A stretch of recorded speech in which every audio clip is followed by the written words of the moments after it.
Assalamualaikum warahmatullahi wabarakatuh. On behalf of Sisters in Islam and Community Muslim Universal, I wish you all good evening and for some a very good morning, and welcome to the third and final session of our International Public Forum series titled Islam, Freedom of Expression and Countering Extremism. My name is Rozana and I am the moderator for the session this evening. The first forum, which took place on 2nd December, was focused on the terror attacks in France. The discussion included some reflections of the responses coming from the Muslim world to the attacks and what were the dominant narratives and discourse that took place, as well as reflections on the kinds of conversations that aren't heard but much needed within Muslim communities.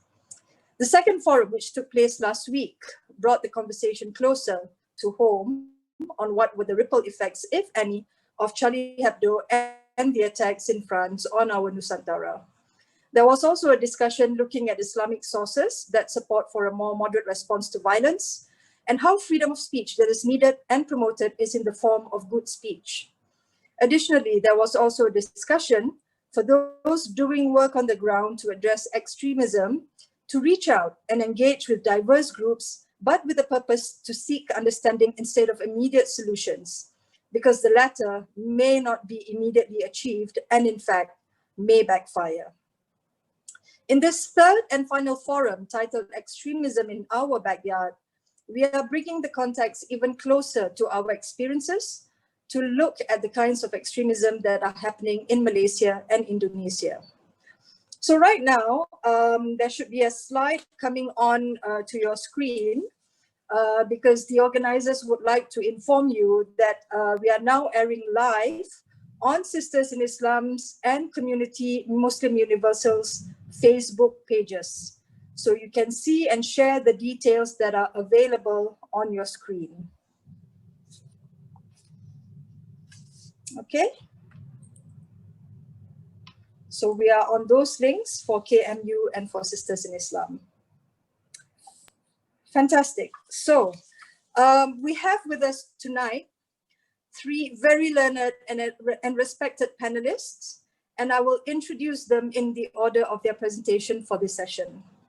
So firstly, we have Dr. Ananthi Ramiah, who is a social psychologist and director of Data Luminescence Research in Kuala Lumpur, which is a research house providing data-driven clarity and nuance to complex social challenges. She was a principal investigator and lead author for the study sponsored by CIMB Foundation in 2017 on ethno-religious integration, overcoming challenges and maximizing the promise of multicultural Malaysia. And the study undertaken by Merdeka Center in 2018, Religious Extremism in Malaysia, Indonesia, the Philippines, and Thailand, on the prevalence, narratives, and contributory factors. In general, Dr. Ananthi works in the areas of inter-ethnic and inter-religious relations, education policy related to questions of ethnic and national integration, multiculturalism, prejudice reduction, and most recently, religious extremism. Her work has appeared in international journals such as American Psychologist and the Proceedings of the National Academy of Sciences. She also writes opinion pieces for Malaysian newspapers, and she has a PhD from the Department of Experimental Psychology, the University of Oxford. Next, we will have Dr. Mukhriz, who obtained his LLB honors in 2007 from the International Islamic University of Malaysia, and later the LLM from the National University of Malaysia in 2014. He completed his PhD degree at the Centre for Criminal Justice Studies, University of Leeds, the UK in 2019. His PhD research was about the use of criminal law and criminal justice system in countering terrorism in Malaysia. Dr. Mukhriz served at the Attorney General's Chambers as Deputy Public Prosecutor from 2018 to 2015. As an alter ego of the public prosecutor, he had conducted criminal trials and produced investigation papers, and he left the Public Legal Service to join University Utara Malaysia in 2015. Dr. Mukhriz occasionally writes articles relating to criminal justice and terrorism in Malaysian newspapers for public awareness. and he is currently a senior lecturer at the School of Law, College of Law, Government and International Studies in UUM.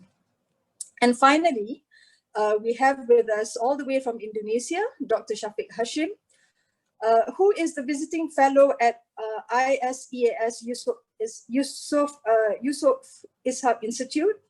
He is also a lecturer and director of the Library and Cultural Center at International Indonesian Islamic University, a newly established state international university in Indonesia. He obtained his MA in Islamic Studies from Leiden University and PhD in Islamic Studies and Interdisciplinary Studies from the Berlin Graduate School of Muslim Cultures and Societies, Freie Universität Berlin. His latest publications include Fatwa in Democracy, Majlis Ulama Indonesia, and The Rising Conservatism of Indonesian Islam, published in Trans, the Trans-Regional and National Studies of Southeast Asia 2019. So here we have our three speakers who will be speaking on this particular issue. But before that, let me give some background and context to the discussion tonight. First of all, let's look at some studies and data that are available. In 2018, Merdeka Center, which is Malaysian-based opinion research house, conducted a study across 4 Southeast Asia countries, namely Malaysia, Indonesia, Thailand, and the Philippines. The findings of the study indicate that there is increasing degrees of extremism in these countries. In Philippines and Indonesia, there is a strong support for local militant groups, whereas in Thailand and Malaysia, there is support for foreign terror groups like ISIS. In fact, Malaysia scored the highest in terms of support for ISIS at 5.2%, as well as for the regional outfit Jemaah Islamiyah at 18.1%, which aims to establish an Islamic caliphate in Southeast Asia. Whereas for Indonesia, they recorded a 21% preference for local separatist groups. The study showed as well that 28% of Malaysian Muslim respondents demonstrated violence-receptive tendencies, meaning that they didn't directly reject violence. 2% of those respondents polled said they would directly participate in violent extremism. This is referring to the Malaysian respondents. While there are ongoing debates as to whether ISIS is still at large and a threat to the region, the recent return of the Front Pembela Islam leader, Rizik Syihab, to Indonesia is a cause for worry. In 2017, he placed himself in self-exile in Saudi Arabia, following charges on pornography and insulting state ideology, which have since been dropped. Rizik Syihab was a key figure in a mass movement against Jakarta's former Christian governor, Basuki Tjahjanurnama, better known as Ahok, who was jailed for insulting Islam. Additionally, over the years in Malaysia, there have been many incidents of intolerance within society, ranging from the recent protest on serving non-halal food items in Jayagrosa, allegations of serving non-halal ingredients in a restaurant chain, to having a Muslim-only laundry, to name a few.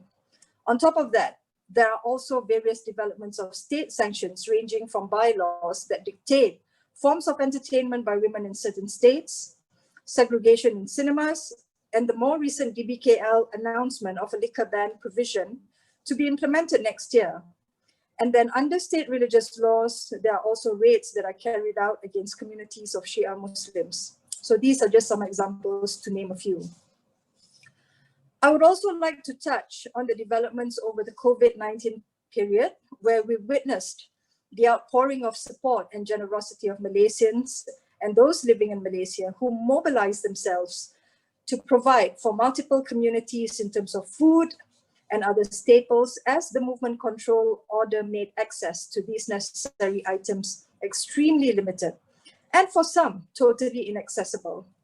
However, over the weeks, we also witnessed an incredible amount of hostility on social media towards Rohingyans when the enhanced movement control order was imposed at the Kuala Lumpur Selayang Market and surrounding areas.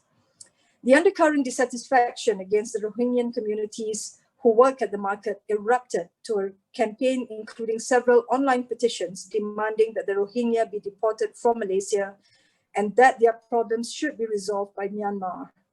One such petition that garnered over 20,000 signatures was later removed because of reported hate speech. Also connecting back to the discussion on blasphemy laws that took place in the first and second forum, we must not forget that there are also cases where Malaysians have been charged and found guilty of blasphemy. In 2019, a Facebook user in Sarawak was jailed 10 years for insulting Islam and the Prophet under Section 298A and Section 505C of the Penal Code and Section 233 of the Communications and Multimedia Act 1998. So this wasn't the only case, but more critically, we should note that various provisions are used for blasphemy and that and these are in our federal laws. So namely, it's the Penal Code that's used, as well as the Communications and Multimedia Act. So with such challenges in place, where we have a climate of increasing degrees of extremism, intolerance in our social practices, hate speech and laws used against blasphemy, amongst others, what does this mean for us in Malaysia and Indonesia, where our diversity is celebrated and well known globally, but in reality, there is increasing polarization between nationalities, ethnicities, and religious beliefs. So before we call upon the first speaker, I would like to remind our participants that after our speakers have presented, there will be time for questions and answers. So participants in Zoom, please put your questions or comments in the Q&A section. And for those following on Facebook, please put your questions in the comment section. And now, Dr. Ananthi, you have the floor. Thank you, Rozana. And thank you to Sisters in Islam and to Komuniti Muslim Universal for arranging this seminar. I'll do my comments bilingually in both Malay and in English. I think I'll just be clear that way. So in a diverse world that is growing increasingly small and increasingly diverse, how do we hold on to our values? How do we live our lives and raise our children the way we want to, and in accordance with our deeply held values, when the people and influences around us are sometimes very foreign, and sometimes it seems that there is little hope? This is the insecurity that a lot of people feel, and that is often capitalized upon by political and religious elite in order to entrench people in their faith and to raise walls between people of different faiths. Serangan teroris yang telah kita lihat di Eropah dan khususnya Perancis pada tahun ini benar-benar mengerikan. Biasanya, tindak balas terhadap serangan macam ini harus bersifat solidarity dengan orang-orang dan negara yang diserang dan yang sedang menderita.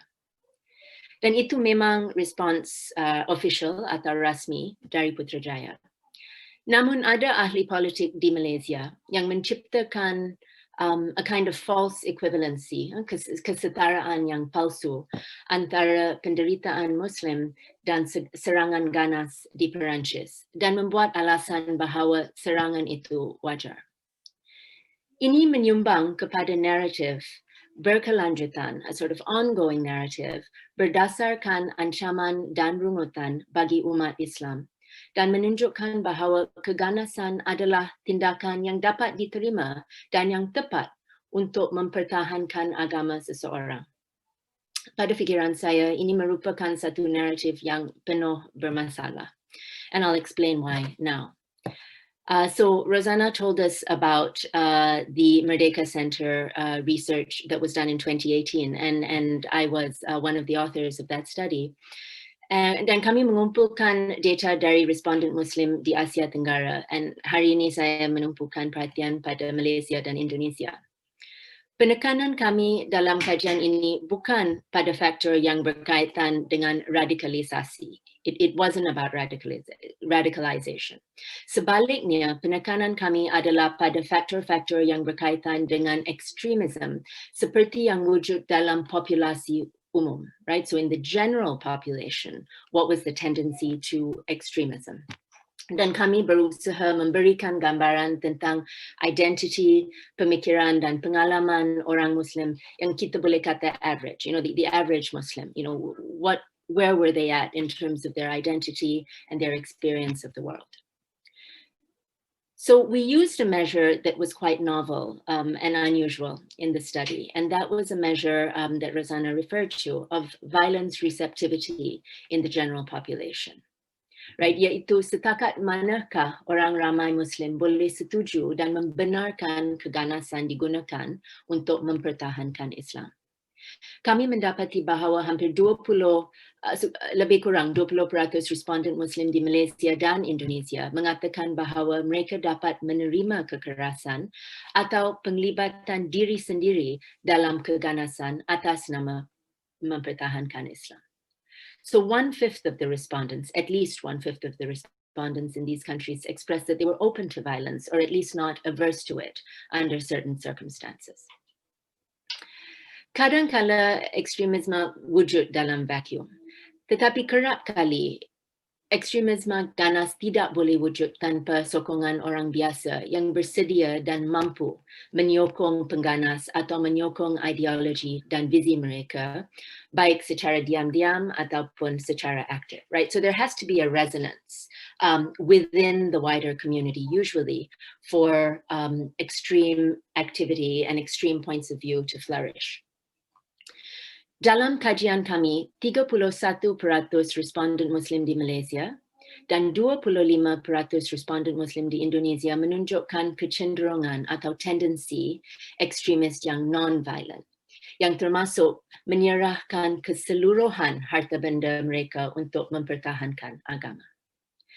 Jadi kenyataan dari pemimpin yang menekankan rasa rungutan atau rasa grievance di kalangan masyarakat boleh jadi trigger point atau spark untuk kelakuan ekstremisme. All it takes is for one alienated, disenfranchised person to be affected by such narratives.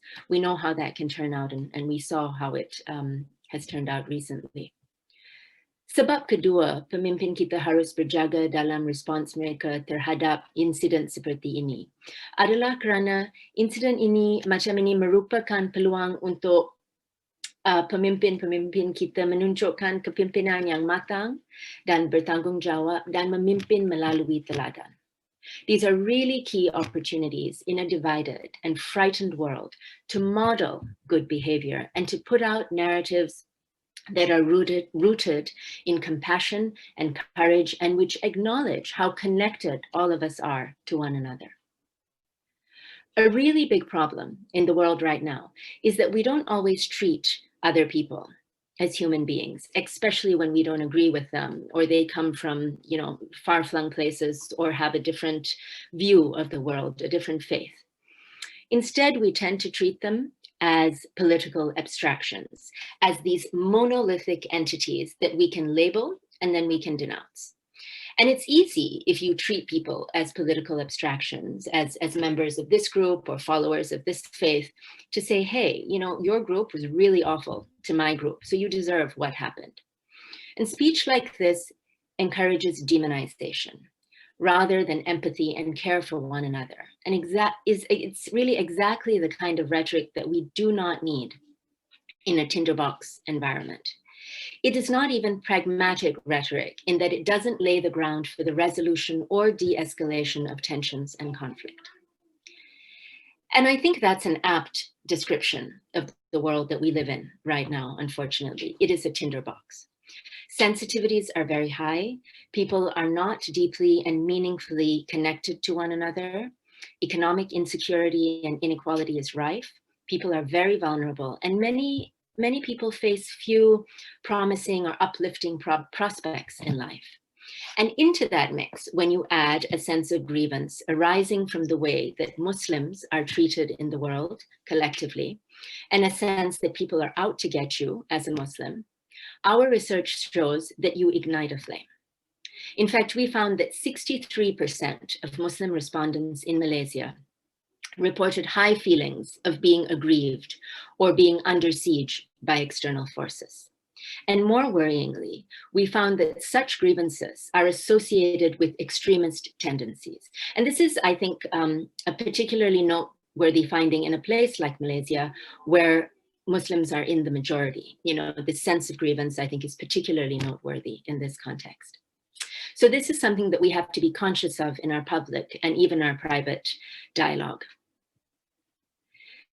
Di Malaysia, kita menghargai kedamaian kita. Tetapi itu tidak bermaksud bahawa prospek ekstremisme ganas adalah sesuatu yang dapat kita abaikan. So, apakah faktor-faktor yang mungkin berkaitan dengan konflik ganas dan ekstremisme? Ketika kita membincangkan ekstremisme secara global, kita sering memberi perhatian kepada ideologi Islam dan masyarakat Islam. Tetapi kadang-kala kita melupakan arus intoleransi dan ekstremisme lain yang ada di kalangan kita. Data dari kajian kami menunjukkan sebilangan besar orang bukan Islam, terutama Kristian di Indonesia, melaporkan kecenderungan atau tendensi ekstremis tanpa keganasan, so non-violent extremist tendency. Kira-kira 50% responden bukan Islam di Indonesia melaporkan kecenderungan tersebut. Ini sangat berbeza dengan kecenderungan seperti yang dilaporkan oleh orang bukan Islam di mana-mana negara lain dalam kajian kami. Bukti dari kehidupan politik sehari-hari di Indonesia selama beberapa tahun yang lalu menunjukkan bahawa agama telah menjadi titik politik yang kuat yang mungkin telah menonjolkan perbezaan kelompok dan menjadikan identiti agama lebih menonjol dan relevan bagi orang bukan Islam, terutamanya orang Kristian di Indonesia. Begitu juga, ada kemungkinan bahawa kumpulan agama lain di Malaysia boleh menekankan identiti agama. Kita telah melihat contohnya dalam bentuk Hindraf dan perhimpunan besar yang diadakan pada tahun 2007. Pada masa di mana pemerintahan konservatif Hindu di India semakin kuat, you know, the right-wing conservative Hindu movement in India has really gained momentum. Dan terdapat rasa kebanggaan di kalangan orang India di seluruh dunia. Diaspora India, terutama di tempat-tempat di mana mereka terasa seolah-olah mereka dipinggirkan, mungkin tidak kebal, right? Tidak imun terhadap kecenderungan yang tidak bertoleransi. Ini juga dapat dikatakan untuk orang Kristian di Malaysia yang tentunya telah diprovokasi selama bertahun-tahun. Saya tidak berhujah bahawa terdapat ancaman segera dari mana-mana kumpulan ini. That's not the point that I'm making. Sebaliknya, saya menyatakan bahawa kepelbagaian budaya atau multiculturalism adalah perkara yang agak delicate. And unless we learn to treat each other with respect and compassion and goodwill, it is not unthinkable that we could find rising intolerance and possibly even violent extremism in our midst. We need to remember that it doesn't take a huge coordinated event to lead to violent terror. Recent and historic events have shown us the devastation that individual actors can unleash. As Malaysians, I think we need to be paying close attention to these intolerant and extreme and religiously based currents and narratives in our midst. No one ever thinks of themselves as intolerant or extremist. It's always about somebody else. But I think we need to be particularly mindful of the quality of our speech at this time. Like I said, the whole world seems to be a tinderbox, and all it takes could be just one spark. And this is not to say, and I want to be clear about this point, this is not to say that we should not be critical about one another, about the practices or trends that we see around us that are troubling and problematic. There are many, and I think we should voice these and be critical. But we need to find a way to root our words and our actions in love and in compassion. Something that, you know, the folks at Charlie Hebdo simply don't understand and just don't believe in. Criticism that we make of our own groups or of others needs to serve to uplift and to empower and to lead to positive, constructive change, and not to tear down and to destroy. But that is another hallmark of the age, the times that we live in. It's an age of rage, an age of protest. It is an age of grievance. It's an age of righteousness. And none of these qualities facilitates good relations between diverse peoples, nor do they give people the dignity that they so keenly and sometimes desperately seek. A lack of dignity or of significance has been shown in our research and in other research to be a key factor predicting extremist tendencies. So we really do have to take care of each other. You know, we have a responsibility for each other, how we speak to each other, how we express our dissent. You know, we have that responsibility because as human beings, our drive for dignity and significance is one of our most fundamental. It cannot be denied. And if it is denied, then people tend to resort to quite extreme things to regain it. I also want to point out that there are actors and political parties in our midst, who all of you will know about, who define themselves in an oppositional manner and who do not seek to build bridges. I'm talking about groups like PAS, whose current politics and ambitions seem to be in opposition to the pluralism of Malaysia. Their version of Islam and their rhetoric causes people to retreat to their racial and religious shells and build walls instead of bridges. How do we deal with actors like these who seemingly act in bad faith, who don't seem to share our values? I think it's easy and natural for progressive and fair-minded people to find no common ground with groups such as these. But the reality is that if we do not engage, even with those whose politics we find troubling and distasteful, then we ourselves are not sufficiently committed to the pluralism and diversity that we so passionately defend. And practically speaking, we simply won't make progress. Kita harus benar-benar berusaha untuk memahami perspektif lain, walaupun perspektif itu susah untuk kita memahami ataupun terima. Kita harus melangkah keluar dari zon selesa kita untuk memperluaskan persefahaman dan rasa hormat dan benar-benar cuba mewujudkan masyarakat yang kita menginginkan. Sebaik saja kita berhubungan dengan orang-orang di seberang sesuatu isu on the other side of the aisle, ia menjadi lebih sukar bagi ekstremisme untuk berakar ataupun berkembang.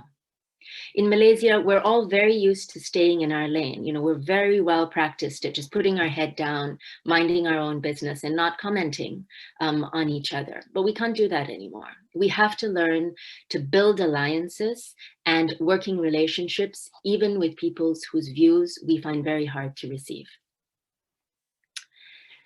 So selain ekstremisme yang ganas, kita telah melihat banyak insiden intoleransi di Malaysia, and Rozana gave us some excellent examples of that. So apakah pengaruh dan impact dari sikap dan peristiwa yang tidak toleran? So contohnya, as she said, kejadian seperti protes untuk mengeluarkan produk tidak halal dari pasar raya, di mana kedua-dua orang Melayu dan bukan Melayu berbelanja, atau institusi awam seperti perpustakaan yang menentukan pakaian yang harus dipakai oleh pelanggannya termasuk kanak-kanak, atau larangan di BKL yang dicadangkan untuk berjualan arak. Ini semua kejadian yang tidak sesuai dengan pluralisme. Ini adalah kejadian-kejadian yang tidak bertoleransi, yang bertujuan untuk meratakan dan kalau boleh menghapus perbezaan yang sah di antara kumpulan. Ekstremisme semestinya tidak bertoleransi, right? Extremism is necessarily intolerant. Tetapi tidak semua insiden intoleransi adalah insiden ekstremisme atau membawa kepada ekstremisme. So I think, you know, sometimes in our dialogue on this topic, because it's very fraught and complex, sometimes these terms are used interchangeably. But extremism and intolerance are two different things, but they are related.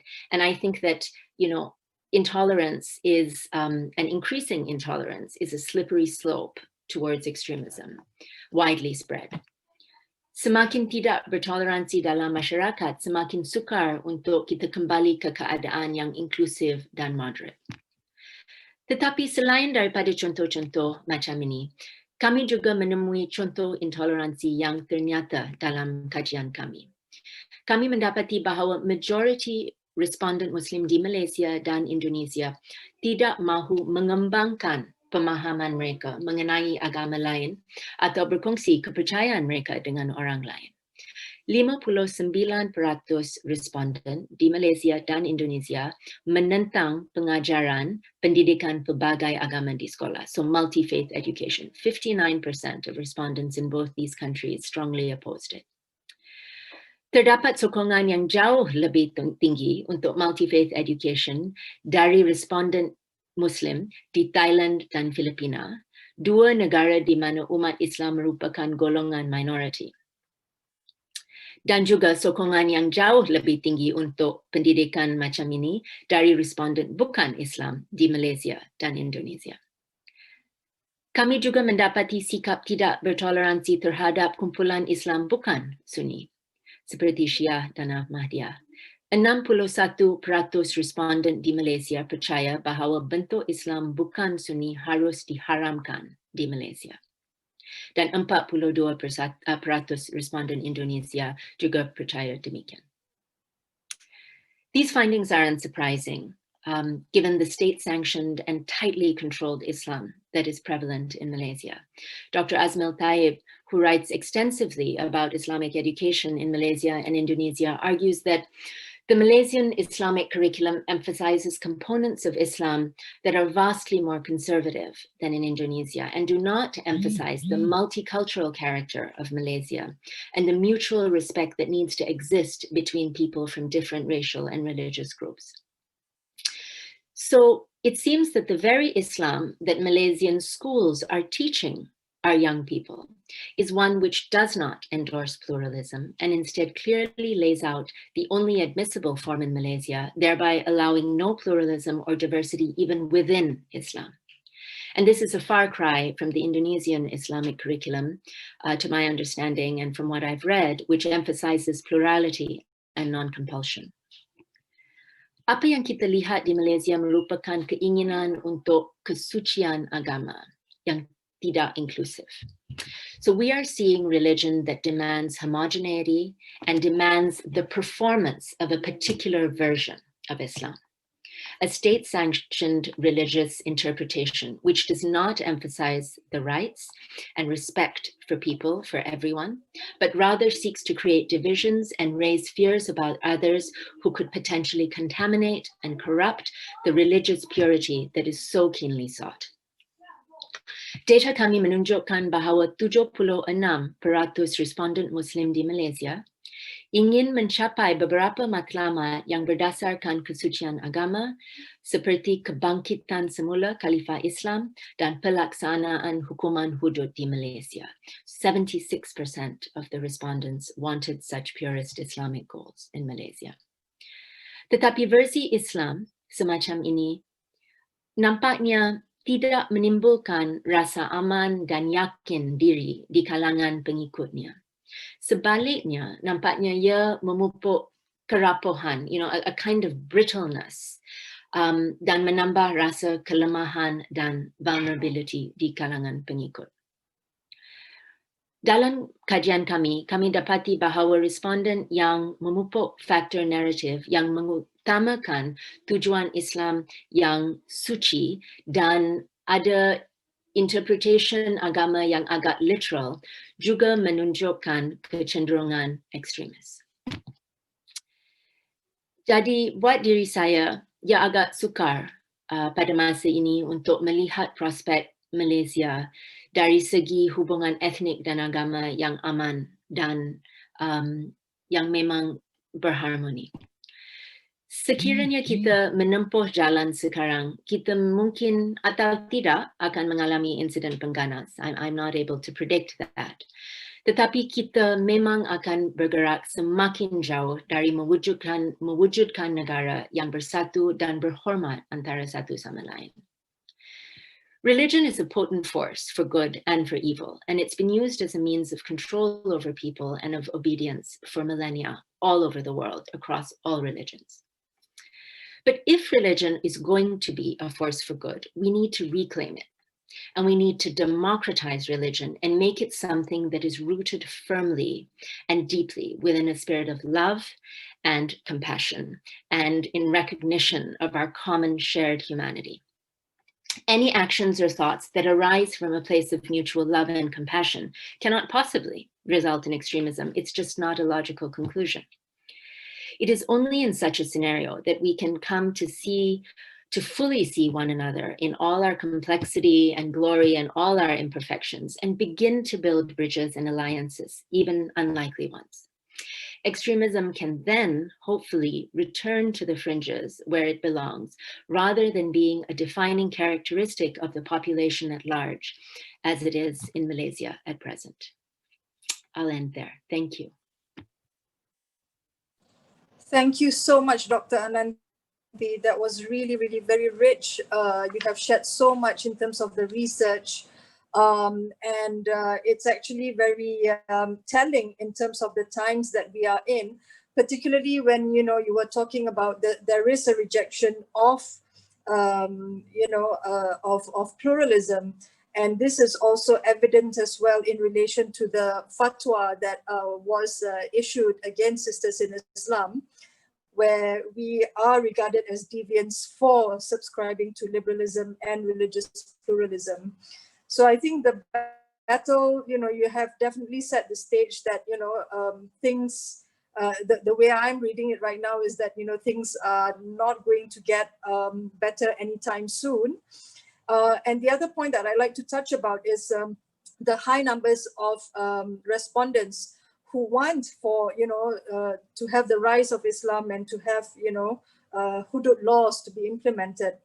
But how this actually ejects, what do you call this, for those people of other faith living in Malaysia, they feel that, these are some of the things that, they feel the fragility of the situation because there's such a rejection of diversity and pluralism. And alternatively, I mean, like when we raise the issue of how much, such extremist ideas and laws would affect the fabric of society, the rhetoric that we often hear is that, as a non-Muslim, you don't have to worry about it.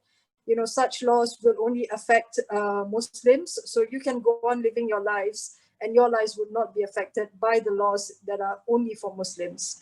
So I think that definitely is a false sense of security there. And I think that's something that we really need to delve into further. But thank you so much. You've given us a lot of food for thought to think about.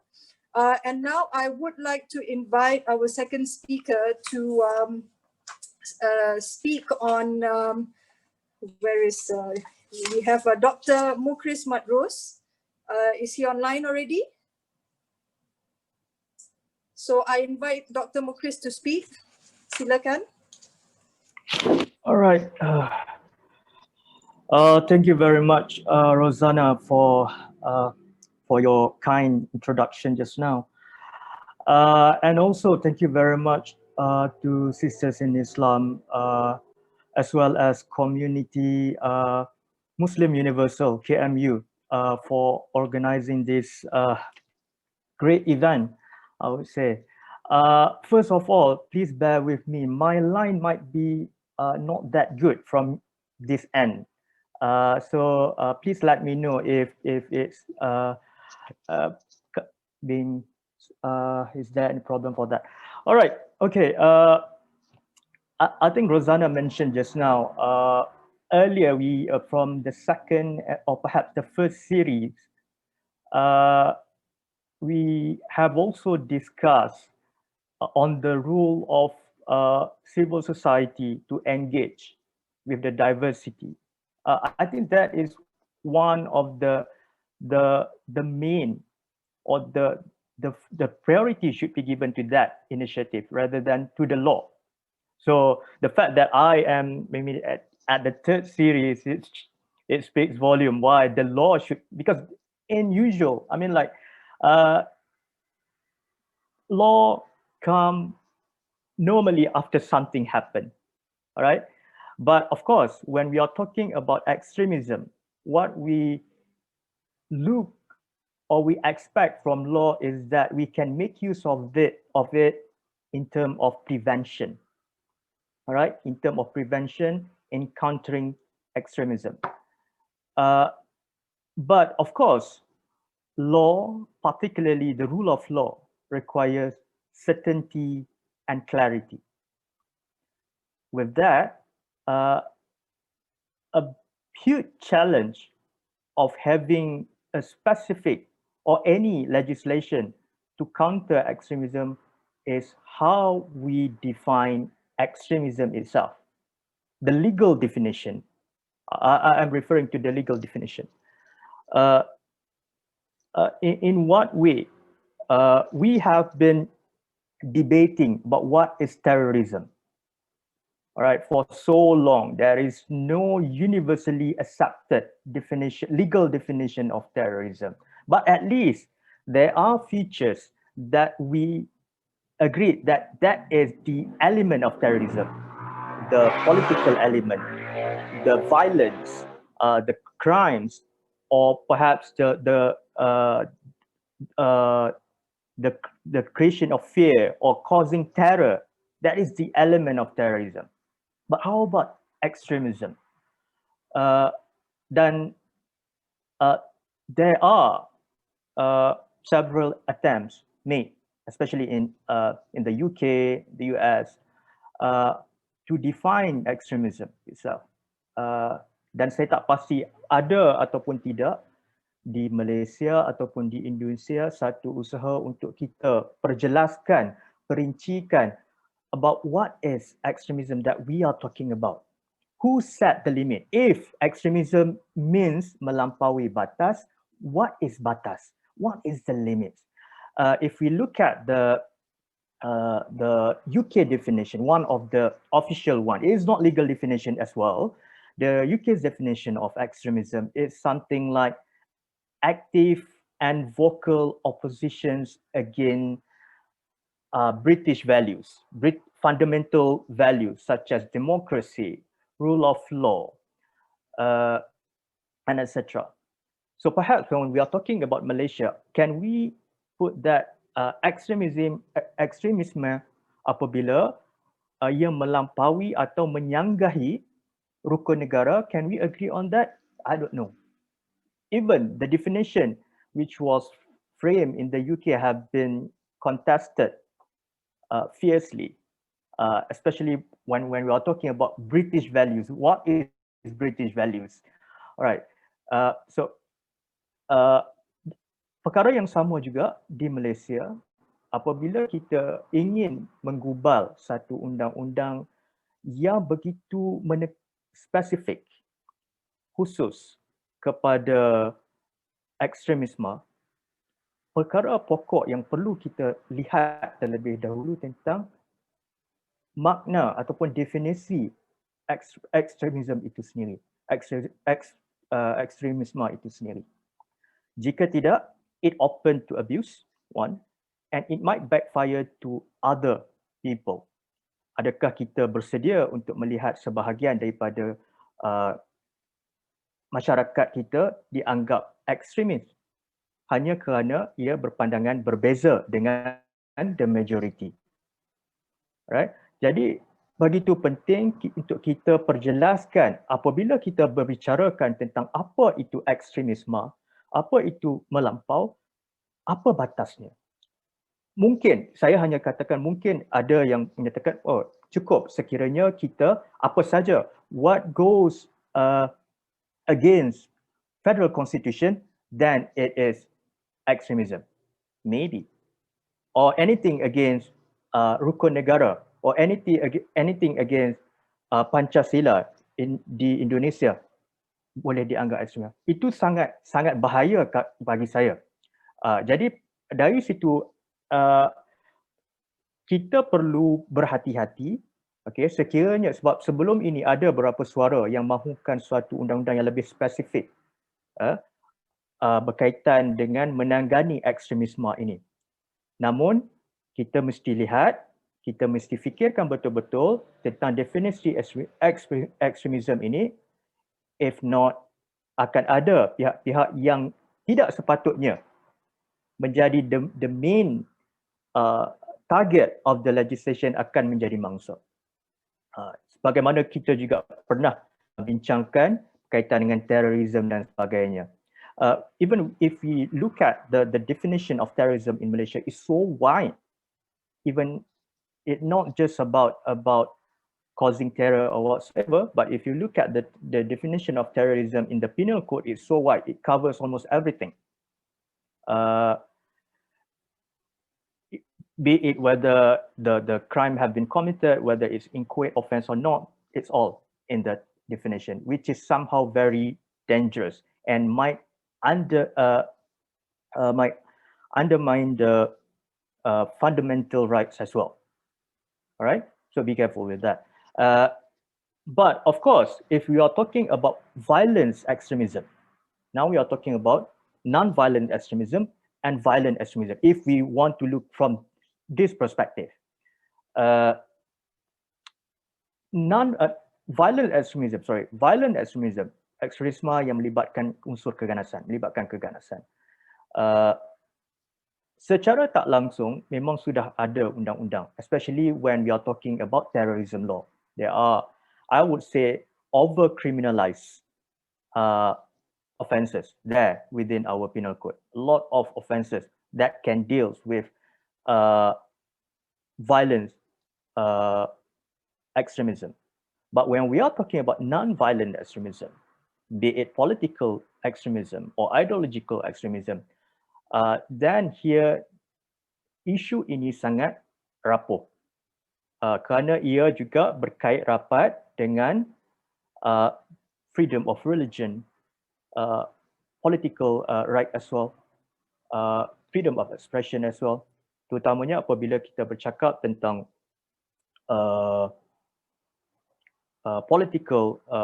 political extremism, is that contohnya kalau kita menggunakan definisi bahawa apa saja yang menentang demokrasi itu sebagai ekstremis. Now let's say we are talking, sebagai contoh kita ada satu perkumpulan agama yang ternyata go against democracy, tapi dia tidak involved in any violence, but rather just calling for khalifah and so on. So I would rather say this is an extremist group at least. But how we are, I mean like based on the law yang ada, macam mana kita mahu tanggani ini, pada masa yang sama kita juga tidak mahu membungkam atau menindas hak-hak politiknya, hak-hak dia to express his political view, to hold opinion. Dan saya percaya ada juga di kalangan yang masuk dalam politik juga, yang masuk dalam demokrasi juga, yang still believe that khalifah is the answer, right? So how we have to deal with this, and for this reason as well, I think the law should able to distinguish, all right, the level and degree, or perhaps the severity of the bad speech itself. All right, so maybe we have to criminalize hate speech, but not the whole anything that we consider as bad. Perhaps the hateful one, but not the annoying one, right? Or perhaps not the sensitive one. If not, we will over-criminalize the right. Kita over-criminalize benda yang sepatutnya diangkat atau dijamin oleh perlembagaan. Alright. So now extremism. The next issue is the manifestation of the extremism itself. The manifestation, it could be first incitement of extremism, or terrorism, perhaps glorifying terrorism. I think there are laws with related to that. But of course, this law might be also sedikit bertentangan dengan perlembagaan juga. Namun kita bukan untuk forum ini kita bincangkan. Namun apa yang kita nak lihat sekarang adalah berkaitan dengan apabila pandangan-pandangan yang bersifat ekstrim itu dikongsikan, dipersembahkan kepada awam. Dan ini kalau kita lihat ada beberapa saranan yang saya percaya, contohnya saranan yang dibuat oleh Human Rights Commission United Nations dalam, for example, dalam Rabat Plan of Action. Di situ cukup menyatakan bagaimana kita tiga cadangan yang diberikan bentuk-bentuk sanction, the form of sanction that state should take, implement, criminalize, which should be the last resort, criminalize, okay. Jadikan kesalahan-kesalahan hate speech ini sebagai satu kesalahan jenayah. Okay, we will look at later in our law whether sufficient or not. And second, hate speech subject to civil suit. That is another way of doing it. And the third one is not under criminal, not under civil action, but rather it just something like more like administrative action. Perhaps the school, mungkin di peringkat sekolah, di kementerian letakkan larangan-larangan penggunaan perkataan-perkataan tertentu di sekolah, for example, right, which may be sensitive, may be if allowed may cause hatred or etc. And that is about the sanction that the state can make, yang boleh dibuat oleh negara melalui menjenayahkan kesalahan hate speech, ataupun menjadikan, contohnya kita boleh melalui civil suit, tindakan civil, saman dan sebagainya, dan juga melalui tindakan-tindakan pentadbiran. That is the sanction, I think, when we are talking about hate speech or how to deal with the manifestation of extremism itself. And I think the two, I mean, like the 2 points that I would like to raise here with regards to handle or to overcome hate speech is, first, as I said earlier, law should distinguish the degree and severity of the speech contextually and individually, and it's also related with culture, political, and history. That is a bit complicated and challenging work as well. Of course, all that we last time, I still remember when someone proposed that we should adopt religious and racial hatred act from the UK, which might be good, but we cannot just like copy from somewhere and put it here. And also bear in mind as well that in that particular legislation, it is clearly mentioned about the protection of freedom of expression, whereby that particular law does not prohibit anyone to insult or ridicule any religion. No. So maksudnya undang-undang itu sendiri tidak melarang mana-mana pihak untuk insult or ridicule any religion. That is based on the UK. Whether we are willing to accept that, that goes back to our political culture. But I think that's connect to my second point in enacting or reforming law with regard to hate speech is the hate speech law should aim to protect individuals or communities that belong to certain ethnicity, race, or holding specific religion or belief system, but it should not mean to protect the religion itself. If you get my point, it does not mean to protect the belief system or the religion from any criticism. All right. So the hate speech law is only to protect the individual, the communities, but not to protect the religion, the institution, not to protect the belief system from any criticism. That should be, if you want to legislate hate speech law, then you should consider this.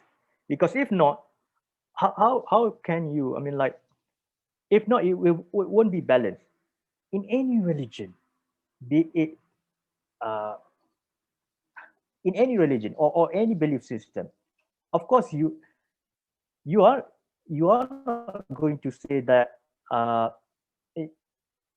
sorry, akan ada keadaan, there is situation where you are going to criticize another religion. That is the truth about having religion. Of course, you can say that everyone equal, everyone, but of course for your own belief, of course you have your own set of mind, right?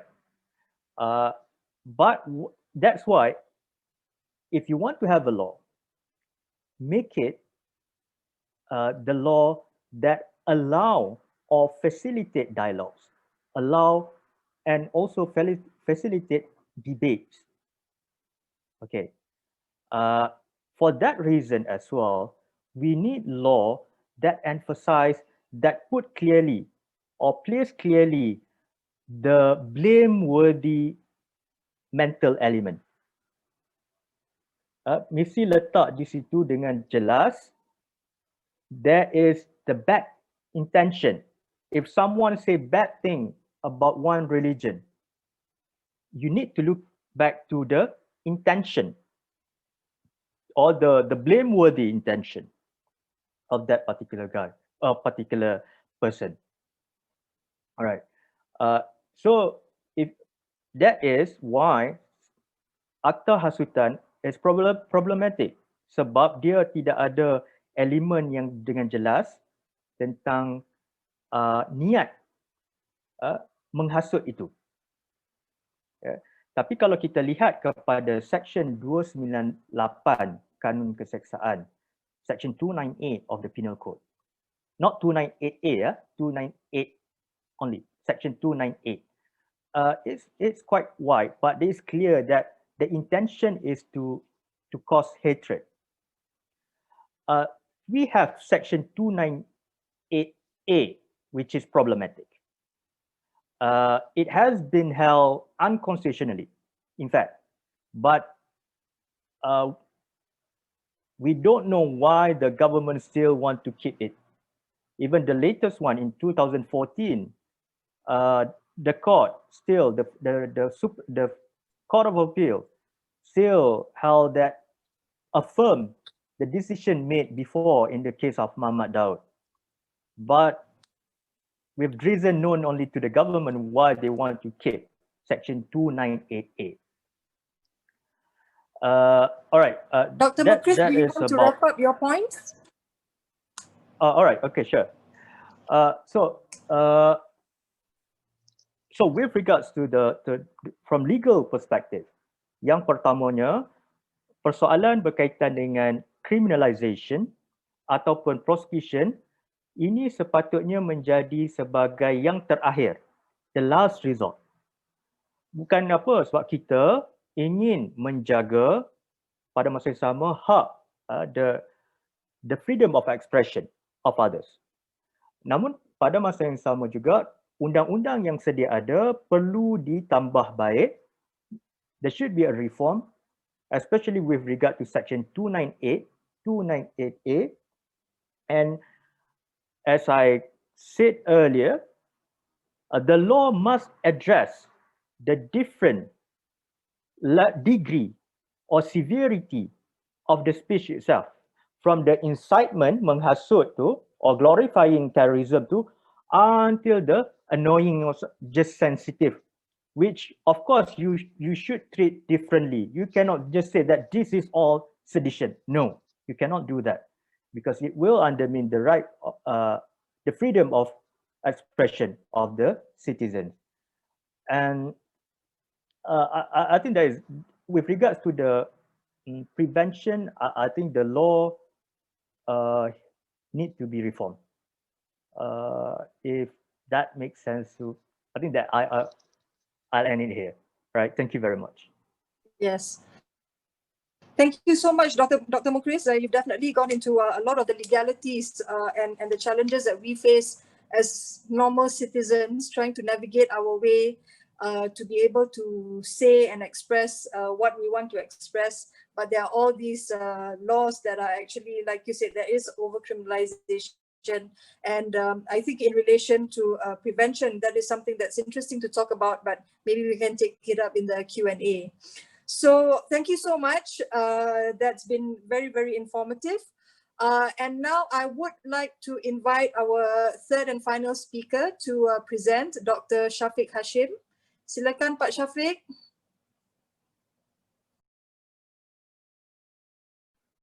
Terima kasih Rozana, teman-teman sekalian. I'm very happy to be invited here as panelist for our webinar or discussion tonight. Jadi begini, saya akan berbicara dari konteks national discourse di Indonesia tentang 3 hal penting, 3 notion ya. Yang pertama adalah soal apa yang sering disebut dengan konservatisme. Yang kedua adalah soal radikalisme, dan tahap yang ketiga adalah soal ekstremisme. Di Indonesia pada umumnya, kalau melihat example, contoh-contoh that Rozana introduced to me, for instance about the Ahok case or Rizik Syihab case, we usually define that case as the phenomena of conservatism, not the phenomena of extremism. Yeah. Because we have very specific and typical definition on what we call as extremism and what we call as conservatism and what we call as radicalism. This very strict has been discussed among Indonesian academic and also amongst policy makers. Jadi apa yang pada umumnya terjadi di Indonesia, misalnya persoalan blasphemy dalam konteks Ahok, the former governor of Jakarta, in the gubernatorial election in 2017, we categorize that case as the case of rising conservatism. Karena apa? Karena kita mendefinisikan ekstremisme itu harus ada sesuatu yang sifatnya mengarah, leading to violence. Ya. Sementara dalam banyak kasus di Indonesia, mungkin 90% kasus-kasus yang terjadi itu lebih tepat disebut sebagai konservatisme. Kasus-kasus yang mengarah kepada violence lead sangat sedikit, dan biasanya orang menyebut dalam konteks dan diskursus di Indonesia peristiwa-peristiwa seperti yang terjadi dengan ISIS di Indonesia, Islamic State di Indonesia, atau Jamaah Islamiyah di Indonesia, mereka biasanya menyebut sebagai contoh dan peristiwa ekstremisme. Nah, ekstremisme dalam pengertian seperti ini sangat sedikit di Indonesia. Ya, yang jumlahnya terbanyak adalah kita sebut sebagai konservatif. Ini mungkin hampir 90% orang Indonesia itu bisa dikatakan konservatif. Dalam pengertian konservatif ini juga ada semacam degree, ya, degree di dalam konservatifisme itu. Ada yang degree-nya itu sifatnya intolerance, ada yang degree-nya radikal, ada yang degree-nya menuju kepada ekstremisme. Lalu apa yang disebut dengan fenomena umum yang terjadi di Indonesia dengan istilah ekstremisme, yaitu kita melihat bahwa Indonesia sekarang ini sedang berubah atau mengalami shifting phase of Indonesian Islam from more liberal, tolerant, and open-minded discourse in understanding Islam toward more intolerant, extreme understanding of Islam, and the desire for Muslim to live under the Islamic law. Nah, ini yang disebut dengan apa oleh kalangan ahli dengan istilah konservatif turn di Indonesia. Banyak pengamat yang mengatakan bahwa in the last 10 years, Indonesia are entering the situation of conservative turn. Apa hal-hal yang menjadikan Indonesia masuk dalam situasi konservatif ini?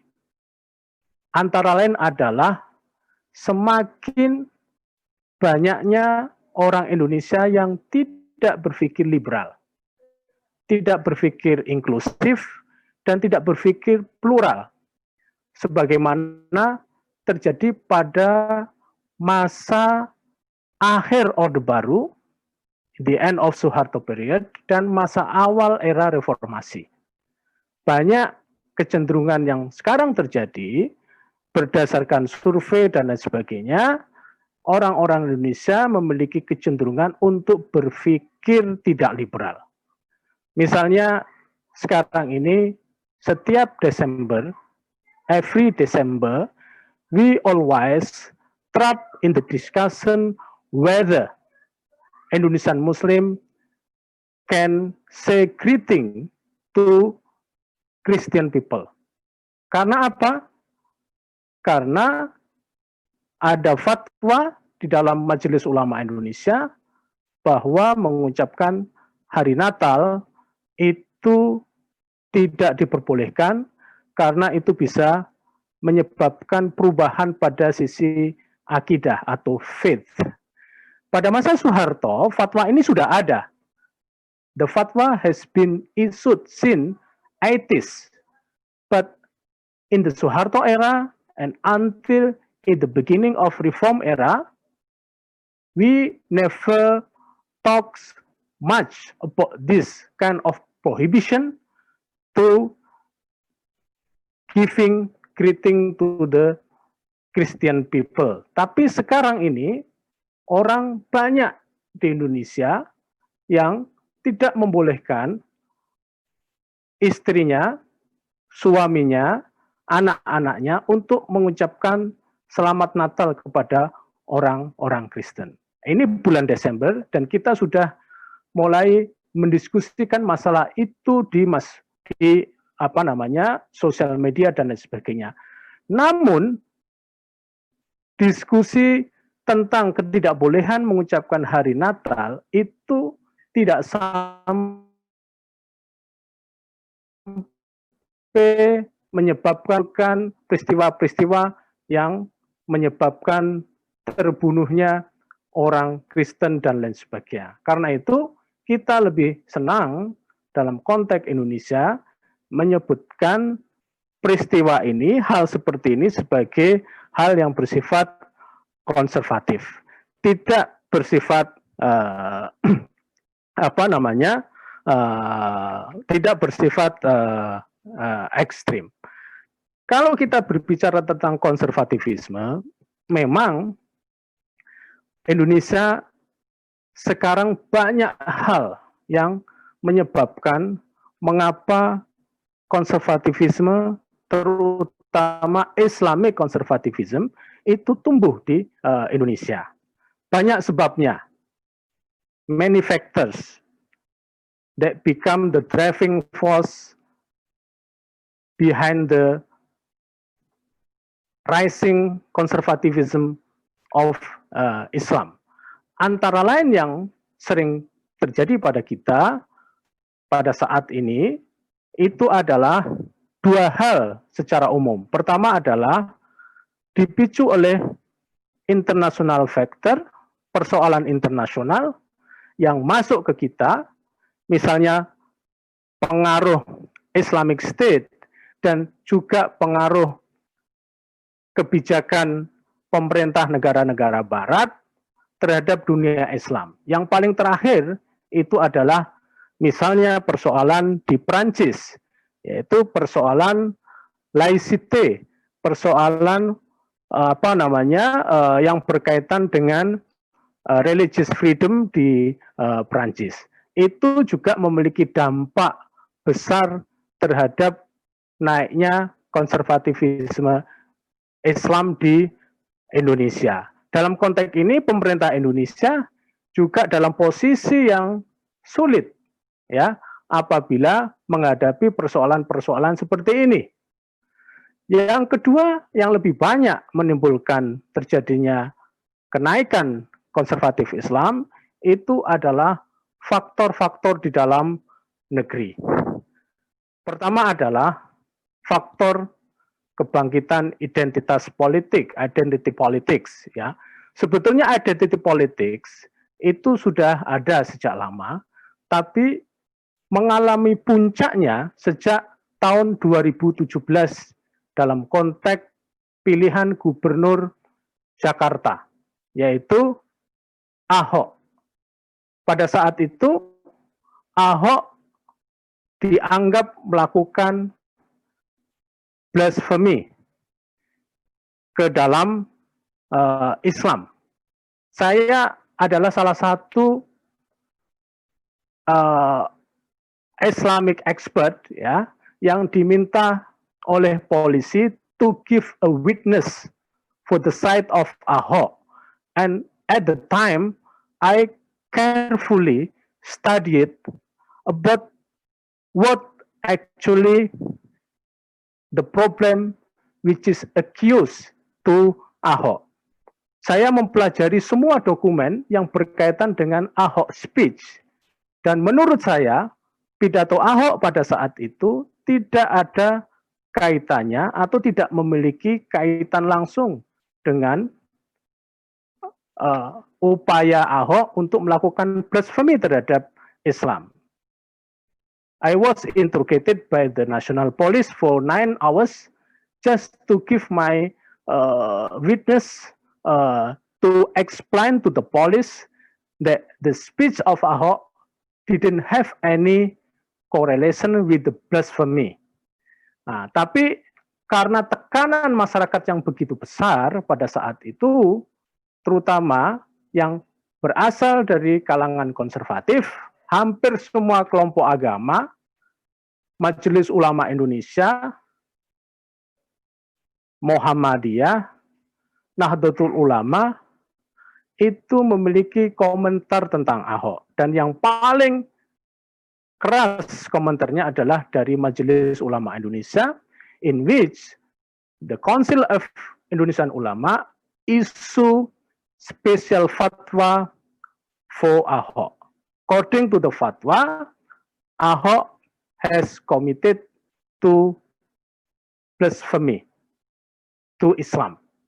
Ini fatwa itu lalu kemudian dijadikan sebagai reference dalam pengadilan Ahok. Di dalam pengadilan Ahok, keputusan pengadilan mengatakan bahwa Ahok bersalah. Ahok telah menghina Islam. Ya, of course, pengadilan have two sources in this kind of issue. The first one is what we call national law. Indonesia still have the law on blasphemy. State law number 1, 1964, 5, siapa saja yang melakukan tindakan penghinaan terhadap agama, maka orang itu bisa dikenakan hukuman. Yang kedua adalah sumber yang merujuk kepada general understanding of the Muslim community, especially represented by Council of Indonesian Ulama, who state in its fatwa that Ahok can be already commit to blasphemy. Dua hal ini yang menyebabkan kemudian Ahok dipenjara. Tapi peristiwa ini yang paling penting adalah dijadikan sebagai tonggak bagi gerakan konservatif Islam untuk memiliki peranan yang lebih, to have more rule in the public sphere.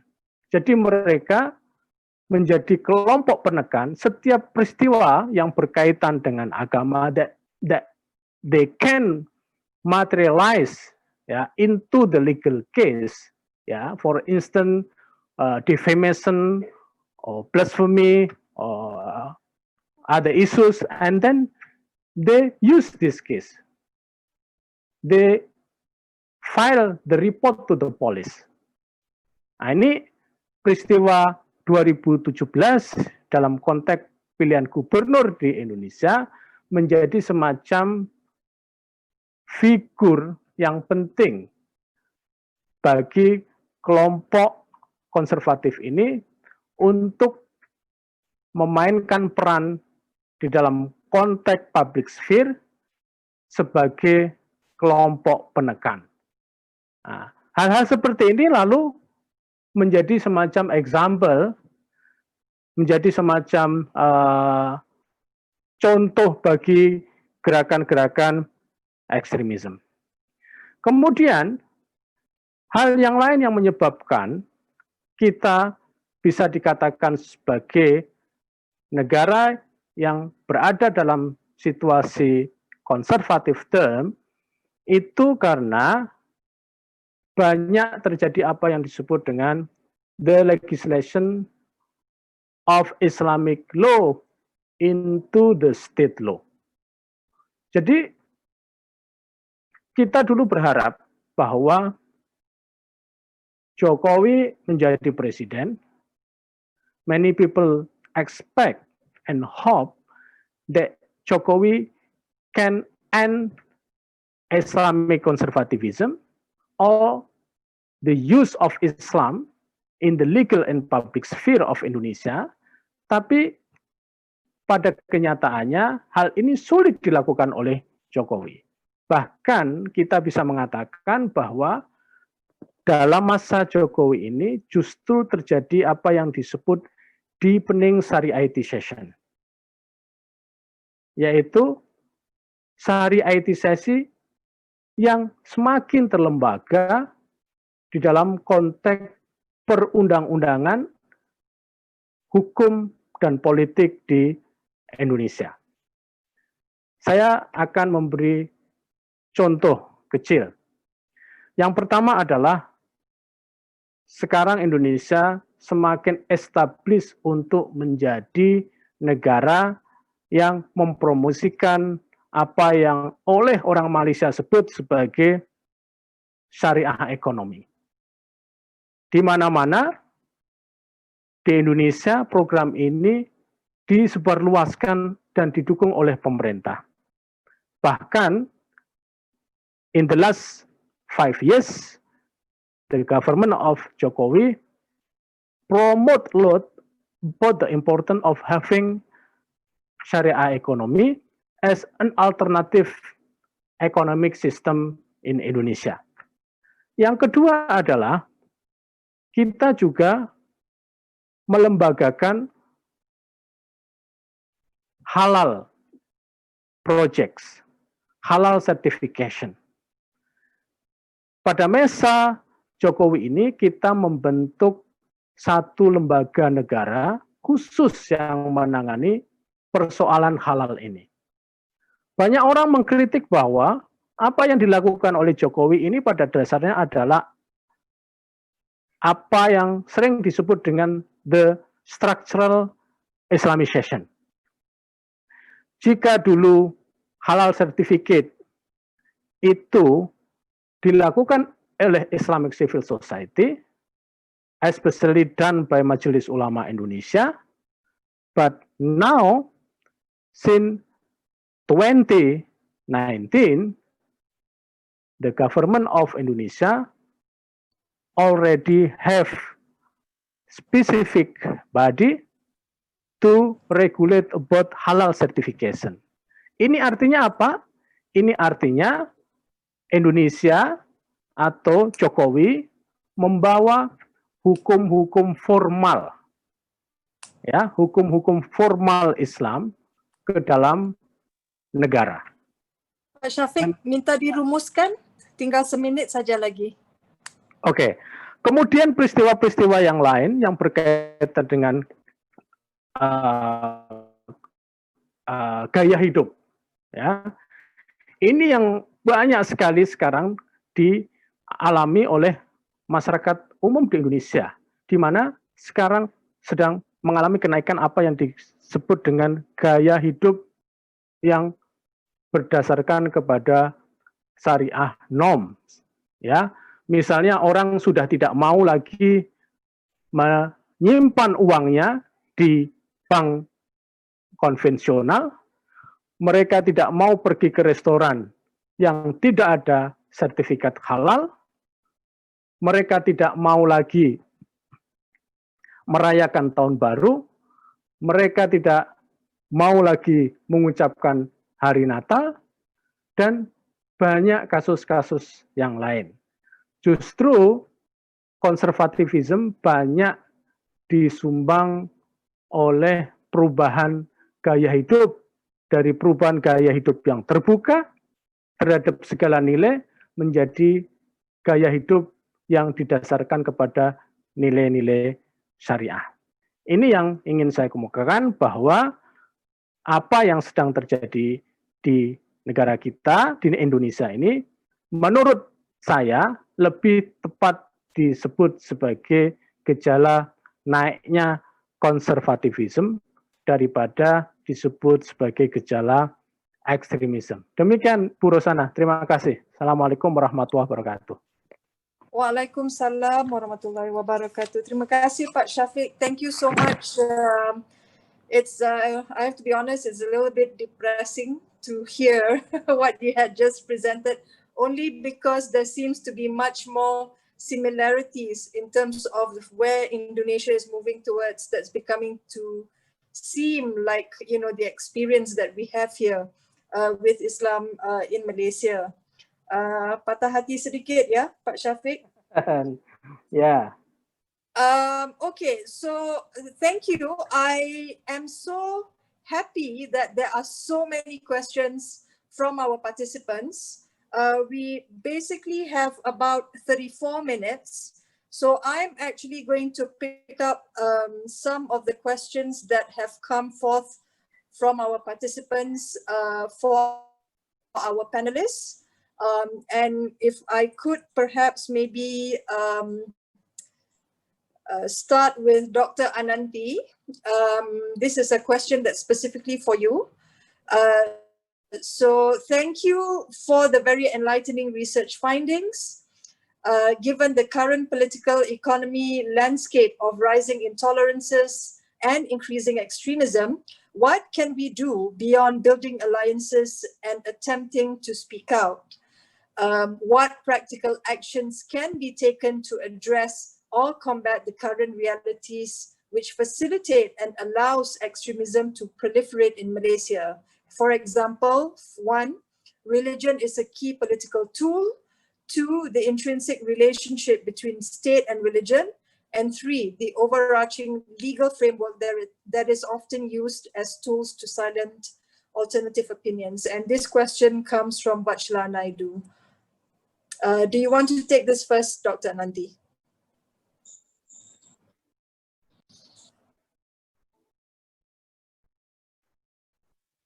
Okay, yeah, thank you. Thank you for that question. I think that, as you rightly point out, there are many forces that are paralyzing, right, for people who want change, but which have the ability to worsen certain tendencies and inclinations that we're already seeing in society. So for the rest of us who want to live in a very different kind of Malaysia, it seems to me that at this moment in time, the response and the efforts have to be much more bottom up. They have to percolate up. They have to be within communities, responding to particular problems. And I'm really heartened by the work, obviously the monumental work of groups like Sisters in Islam, and more recently, efforts by KMU to really bring people together to talk about difficult things. That in itself is a fairly new thing in our culture. We don't do this, right? And that takes practice. So organizations like this, I think, are of tremendous utility and tremendous benefit. And there are many other projects. There's one called Imagined Malaysia, which is really about tackling historical narratives and really understanding different narratives and understanding where they're coming from, and not believing that there is only one version of history that we all need to abide by. There are the architects of diversity who are doing really interesting work in terms of bringing young people from different groups, different socioeconomic classes and religious and racial backgrounds together and having them spend time together. So I think that there are efforts that are heartening and can lead to the kind of change that we want, but I would like to see more. And I particularly want to see more in terms of organizations which are helping people find ways to talk to each other, right? Because that point I made about building alliances, I don't just mean at the political level. Obviously, that is key.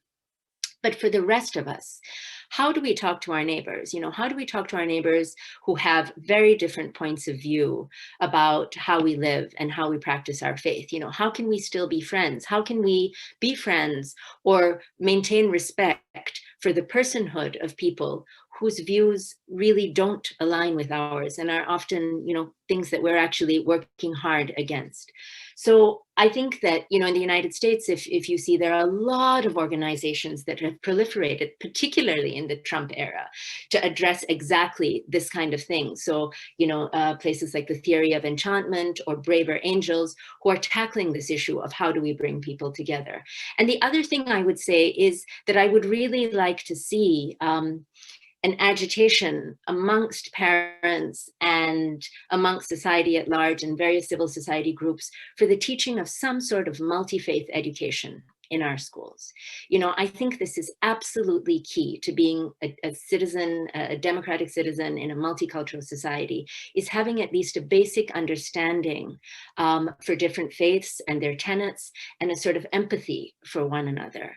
And so rather than a separation of church and state, which I think another comment also asked about, I would like to actually see a way to bring faith into the system in a way that is more inclusive and that is more respectful of difference, so that we can all rise up together.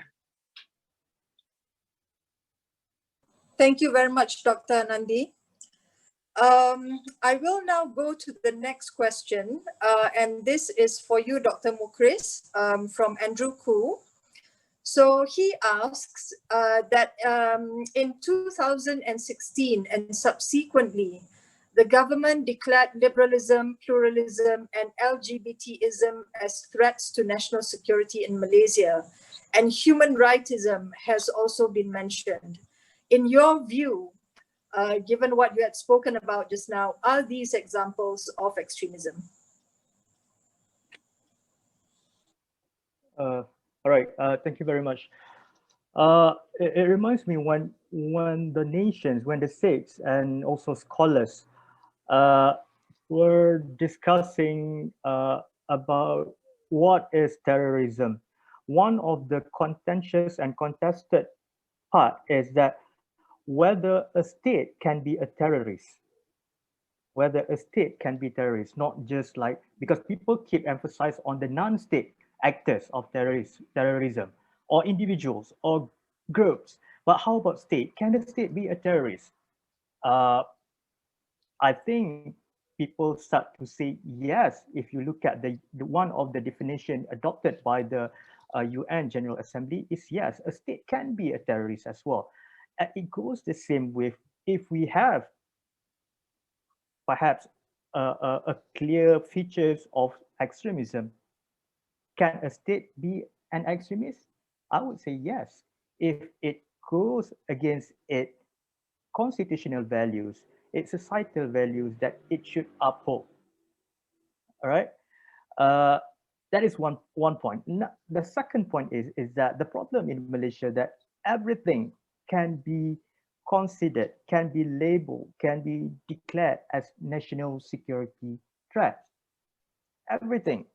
That is the problem in Malaysia. Even last 2 weeks that we should not give citizenship to the child of a Malaysian woman if he or if she married to a foreign man because of national security threat as well, which is, I won't say rubbish, right? So it becomes like hantu, you know? Everything can be hantu.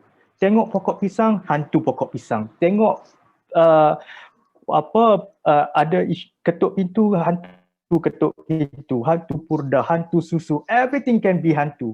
It's just like national security threat. Semua benda dimomokkan, being demonized, and at the end of the day, we don't know what is actually the threat, what is the actual threat.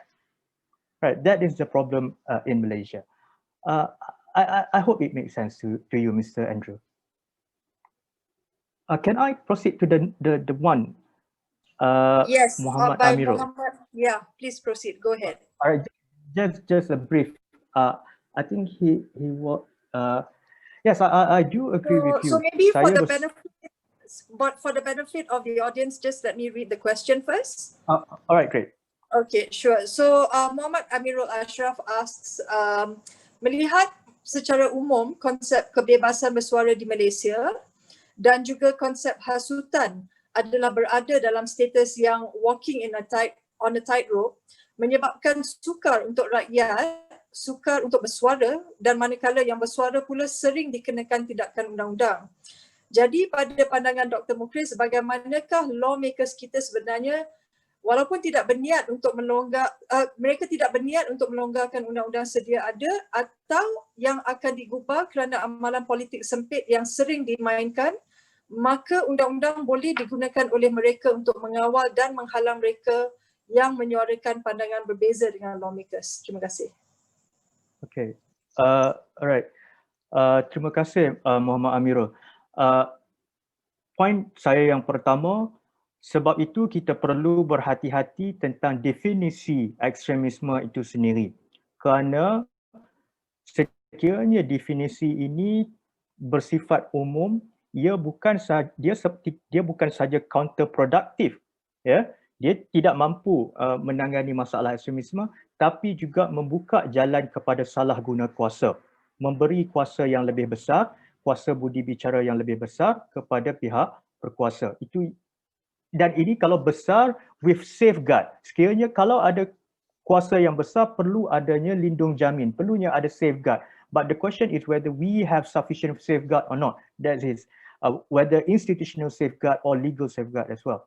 Itu yang pertama. Yang kedua, kita perlu berhati-hati. Kadang-kadang kita ada kecenderungan apabila ada satu masalah, kita akan terus cadangkan undang-undang baru. Cadangkan undang-undang baru tanpa konsultasi ataupun rundingan dibuat dengan mereka secara meluas atau terangkum dengan masyarakat. This kind of reactive legislation ini pun biasanya tidak berkesan, tapi dia hanya sekadar untuk to show that we are doing something. Ini yang disebut tadi hanya sekadar untuk politik sempitnya. Akhirnya juga kesannya adalah sama, dia juga memberi ruang kepada salah guna kuasa lagi. Dan yang paling memudaratkan adalah sekiranya undang-undang ini menjadi berlampau ataupun berlebihan sehingga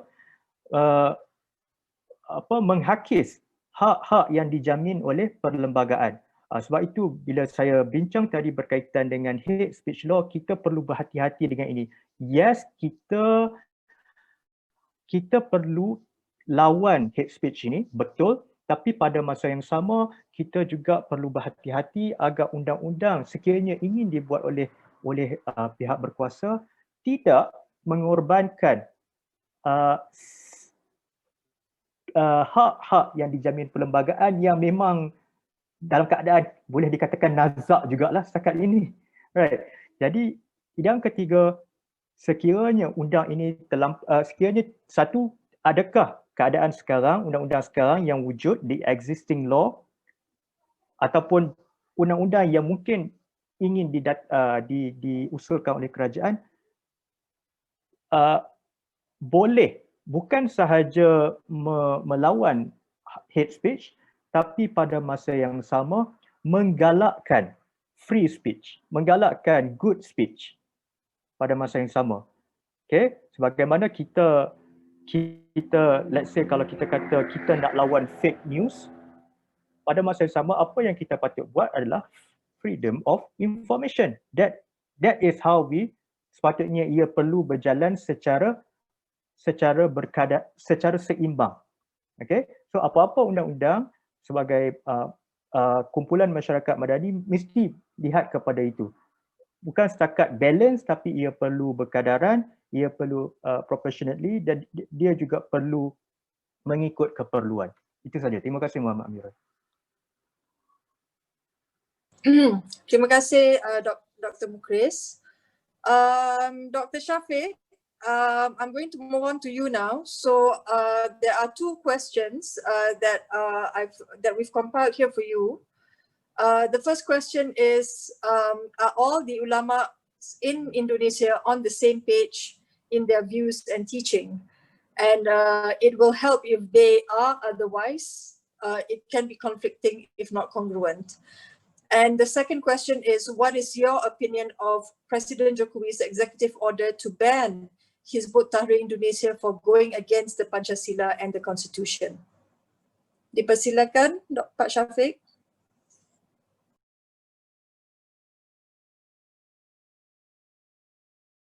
Yeah, thank you for the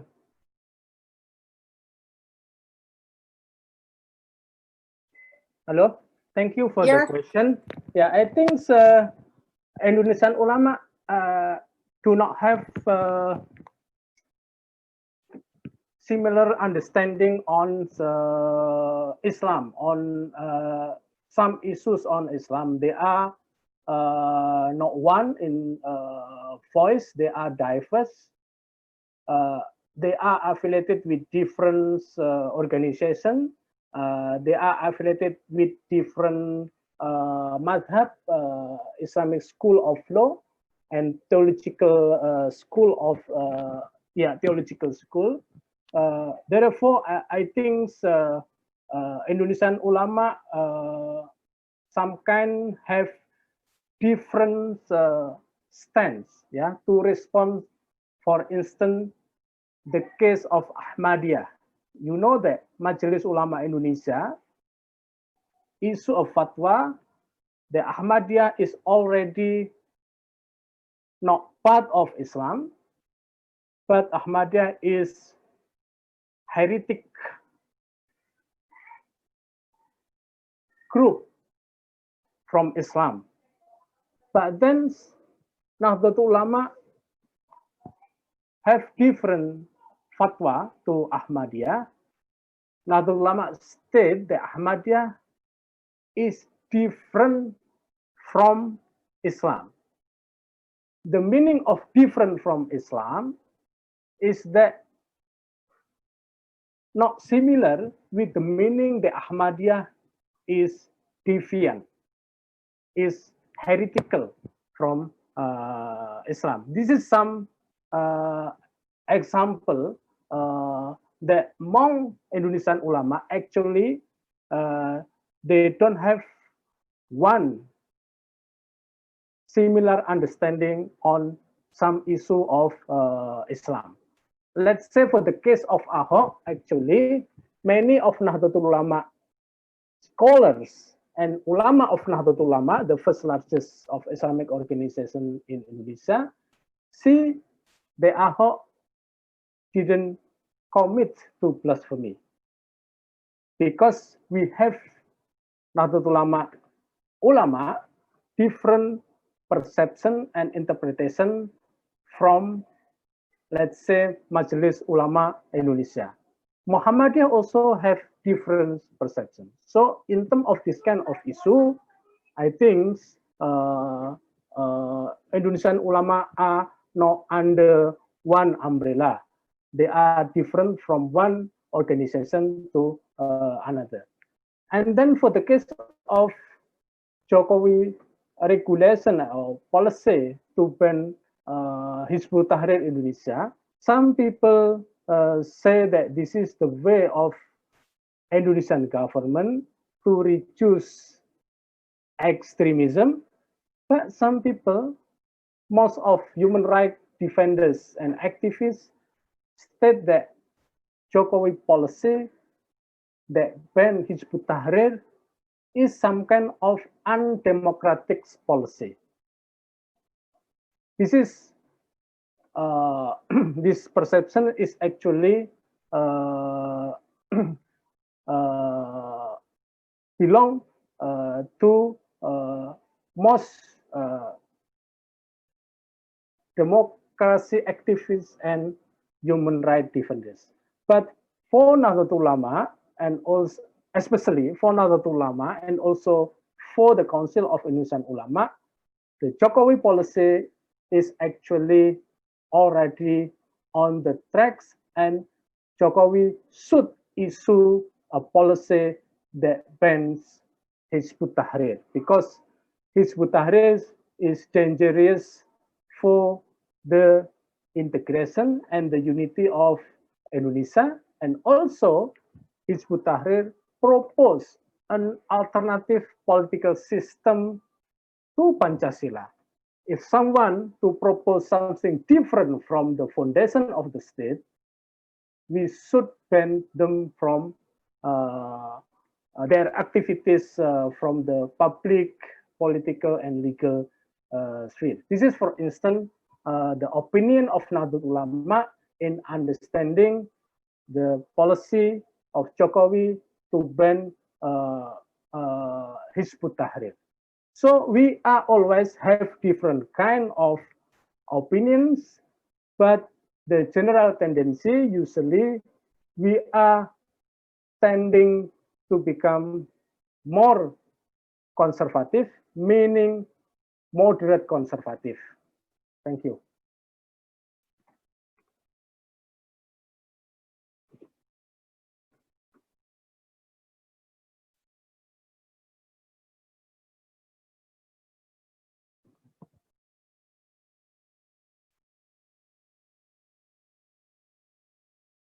Rozana, unmute. Minta maaf ya, sudah lewat. Unmute dan mute-nya sudah tidak bisa lagi. Okay, so I was saying that our two speakers have had 2 questions each. So I'm actually going to now end the session with a question for Dr. Ananthi, because you've just had 1 question. So this is for you. So the question is, are you aware of the work of the Pew Research Center in the US? Do you think the results of your research are consistent with the Pew Research Center's finding that while the government regulations on freedom of religion and belief have increased in Malaysia, social hostility has actually increased and not reduced? And is this intolerance leading towards extremism? Yes, I would agree that there has been an increase in social hostility, and it has been gradual and it is pervasive. And, you know, the kind of things that Dr. Syafiq was talking about, you know, do we wish you know, our Christian friends, Happy Christmas, Merry Christmas. You know, these are the kinds of issues that we have been talking about for many years now. And in general, the consensus seems to have fallen on the side that we don't, that, you know, it does get in the way of faith if you even acknowledge another faith and their practices and their customs. And it's similar with the use of the word Allah by certain groups in East Malaysia, and how that has been appropriated and taken away from them, something that was traditionally done and which really caused no harm to anybody else. So there is great evidence of increasing hostility. And I think we can see that. I mean, the research, the data, I think is quite clear, but I think we see that in our daily lives when the things that we, growing up in Malaysia, used to take for granted, you know, going to a friend's house, eating a meal with someone from a different race, not worrying about what kind of cutlery was being used and whether this food was going to in some way contaminate me. You know, open houses, for instance, are far less common. You know, they were such a defining feature of our multiculturalism, but they're a lot less common now. People are very, very fearful. So, I mean, I don't want to end on a very negative note, because I think optimism is absolutely essential. And I think that's why we're all here, not as purveyors of doom, but to really see if there are things that can be done. But if we continue down the trajectory that we're going, I don't see how we are going to be able to create the kind of vibrant society that we want to live in, and to really harness the wonderful diversity and multiculturalism that Malaysia and certainly that Indonesia represent. And one of the things I would like to say in response to this, but also in response to some of the other questions that I was reading, is that religion, you know, there is really a sense that religion has been used as a tool in our various countries to exert political control and to demand obedience from the populace. And in such a setting, religion then is used to tightly set norms and to regulate behavior. And so that's why a discussion about, do you wish someone Happy Christmas, is a national discussion. It's not a private matter, right? In fact, the distinction between private and public is really not clear within certain religious spaces in Malaysia anymore. And, you know, if you think about the way that this is being done, these very tightly set norms and boundaries and the regulation of behavior, like, what does that remind you of?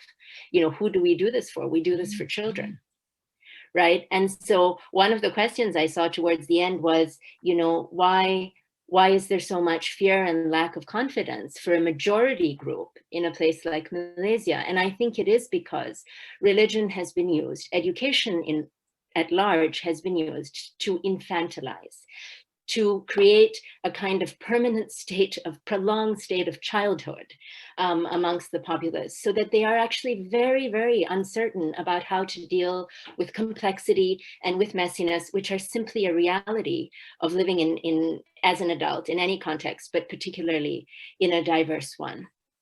So I think that's where we are, but I think I'm hopeful that there are things that we will do for this to change. Thank you so much, Dr. Ananthi. And so with this, I would like to close our session. And firstly, I would like to say thank you very, very much to all our panelists. You have been really fantastic and giving and generous in terms of your knowledge and experience. For the audience, you know, we hope that you have gained different insights and perspectives, and we hope that you will continue having these crucial conversations amongst your circles of family and friends. And so now I would actually like to, the organizers have got a poll for the participants in Zoom, particularly, if you can respond to the poll. There's only 2 questions for you to respond to. And so with that, Sisters in Islam and Komuniti Muslim Universal had as our objectives of conducting these forums to offer spaces and platforms for healthy discussions on very difficult and painful issues. We deem this as necessary in order for us to foster better understanding amongst all of us, so that we can bring these diverse perspectives and views for you and the public to consider, particularly when how we respond to these contentious issues. What we say and do have consequences that affect multiple lives and communities, as well as our fundamental freedoms on right to free speech and expression.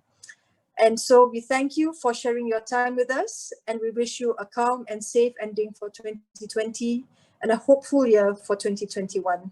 Take care, everyone, and stay safe.